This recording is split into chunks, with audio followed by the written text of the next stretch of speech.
Naka-move on na raw ang aktres na si Catherine Bernardo matapos po ang kanilang hiwalayan ni Daniel Padilla last year. Sa panayam sa kanya ng Mega Magazine, sinabi ni Cath na last February lang nang masabi niya na tapos na talaga ang lahat. Okay na raw siya at kaya niya na sabihing I am healed. Tinignan niya lang daw ang bright side na marami siyang blessings at ang mga taong nandyan para sa kanya. Nakatulong din daw sa kanyang pag-move on ang pagiging busy sa trabaho. Nang tanungin naman siya tungkol sa forgiveness, ang giit ng aktres, bagamat nagpatawad na siya, hindi ibig sabihin nito na pwede nang bumalik ang taong nanakit sa kanya. Sino ba nanakit? Ay, wala namang pinangalanan. Pero yun ang sabi ni Cath. Anyway, Sino to? bahagi na po ng isang talent agency sa Pilipinas ang dating Momoland member na si Nancy. Darating daw ho si Nancy sa Pilipinas sa susunod na buwan para po lumagda ng kontrata. Nagpakita rin ng interes si Nancy na lumabas sa mga Pinoy teleserye. Magtatambal ho dapat noon si Nancy at si James Reid sa isang serye pero hindi ito natuloy dahil sa pandemya. Looking forward ho naman ang mga fans sa gagawin pong proyekto ni Nancy sa Pilipinas. Spotted na may kasamang foreigner sa Hong Kong.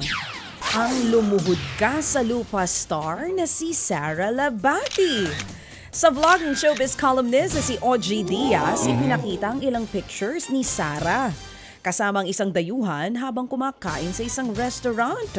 Kayo naman baka naman kaibigan lang. Kuha daw yan. Hindi niya kakilala yan. Oh, baka diba? naman nakasabay lang. Ito nga, hindi, kasabay kumakain eh. Sa bagay, kung maraming customer, nag-share lang ng table. Kuha daw yan ng isang fan na nakasabay nga ni Sara sa isang restaurant. May ilan pang kuha na tila, pinupunasan ni Sara ang damit ng foreigner. Ang tanong tuloy ng marami. Ito na ba ang bago ni Sara? Wala pang pahayag. Wala pang ang pahayag tungkol dito ang kampo ng aktres. Noong nakaraang buwan lamang nang kumpirmahin ni Sara ang hiwalayan nila ng kanyang mister na si Richard Gutierrez. No comment ako. Nagpaliwanag po naman ang mga magulang ng nag-viral na kinargang baby ni J.K. Labajo sa isa niyang event sa Paniki, Tarlac.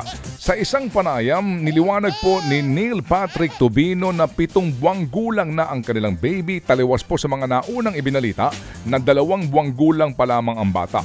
Bakaro kasi naiba lang ng dinig si JK nang sabihin niyang 2 months pa lamang daw ang bata ay nakikinig na ho sa mga kanta ng singer.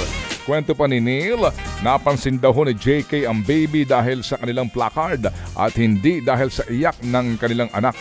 Panawagan po nila sa publiko, huwag silang pangunahan at husgahan.